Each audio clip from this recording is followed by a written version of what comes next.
मैं फिर ये हुकूमत को कहूँगा, आप इससे आइन के साथ खिलवाड़ ना करें। आप नेशनल इलेक्शन पे हमसे बात करना चाहते हैं, बैठे हमारे साथ नेशनल इलेक्शन पे बात करें और हम पाकिस्तान के आइन को इसमें मज़ीद जो है वो एक ऐसे मरहले में ना ले जाएं मुल्क को कि जहाँ पे पाकिस्तान का आइन ही जो है वो हमारे हाथ से निकल जाए। एक ही मुत्तफ़िका पाकिस्तान में दस्तावेज़ है जो पाकिस्तान का आइन है। तमाम पार्टीज़ को, तमाम लोगों को इसके ऊपर कंसेंसस करना चाहिए।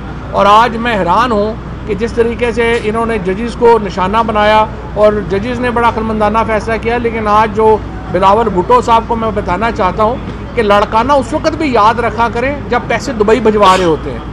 ये सिर्फ इस्लामाबाद और लड़काना की लड़ाइयाँ ना डालें। पीपल्स पार्टी एक वफाकी जमात थी और जरदारी साहिबान ने पीपल्स पार्टी को बेड़ा गर्क करके एक सूबे की, और अब सिर्फ लड़काना डिवीजन में पार्टी है, वहाँ पे भी नहीं रही, लड़काना में भी इनको शिकस्त होनी है।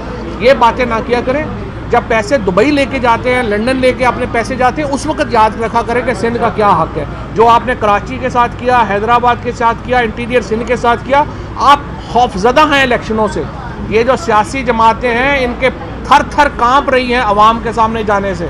और इंशाअल्लाह ताला इलेक्शन होंगे। और कल जामपुर में आपने देख लिया, जहाँ जहाँ इलेक्शन हुआ है अवाम ने अपना फैसला दिया है। बार्स के इस इलेक्शन में वकला ने अपना फैसला दिया है और इंशाअल्लाह अब जनरल इलेक्शन होगा तो इनको लग पता जाए।